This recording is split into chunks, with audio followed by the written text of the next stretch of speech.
the atmosphere at the moment. There are people living in asylum hotels around the country. They didn't ask to be put in those asylum hotels. They're not leading the life of Riley in those hotels. They're not luxury hotels. They're people with almost no income who are stuck in those hotels while the Home Office laboriously processes their asylum claims. The idea that those people are somehow or other the cause of all the other underfunding problems in our society is dangerous and is nonsense.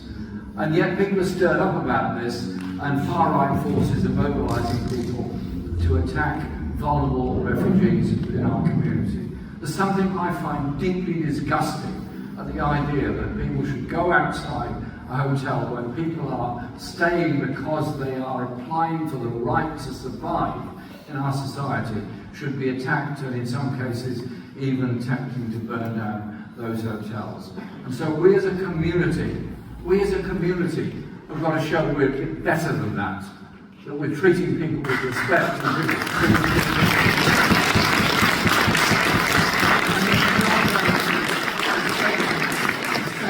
the language of hate, which is what it is.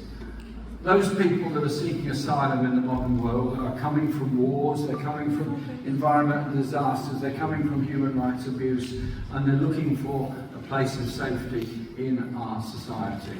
And so I think we just have to have a greater sense of understanding and reflection, and not allow our media to religiously report whatever Nigel Farage says at almost 10-minute intervals all day long, rather than reporting some kind of human instinct report about how you treat people who are going through the most traumatic and difficult times of their lives. This weekend, on Saturday the 11th, we're having the next huge march for Palestine, for Gaza, and we're hoping it's going to be the biggest ever demonstration in support of the Palestinian people. I can't be the only person in this room that just feels disgusted and actually almost quite hard to look at television at night when you see children being starved to death, denied medicine, denied anaesthetic, denied antiseptic, denied medicine, and the bombs that are falling from planes that are, parts of which are made in this country, and bombs that are supplied largely from the USA, but also to some extent from this country as well. The international courts have already found the concept of genocide is real and happening. Those brave people on the flotilla did everything they could to try to get some aid and some support into Gaza, and they were beaten back. But so far as I'm aware, most have now been released from prison in Israel. I've been in touch with the local constituents who are on the flotilla and been able to get in touch with them since they came out. And so we have to show our solidarity with them and with the people of Palestine. The Trump plan, for that we must call it, for something in Gaza, well, the idea that Tony Blair would go in as a sort of vice president to govern Gaza strikes me as kind of ludicrous. So I've set up a competition or a collection to buy him a plumed hat.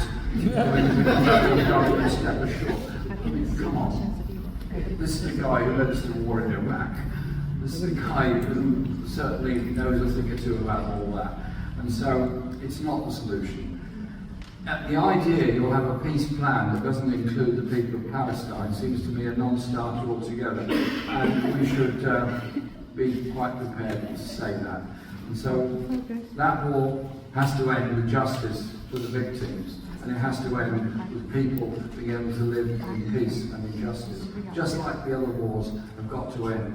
And instead of promoting the arms industry and the arms trade, wouldn't it be nice if we had a government that was determined, hell-bent almost, on trying to bring understanding and peace around the world rather than more wars and more conflict, often to steal other people's natural resources.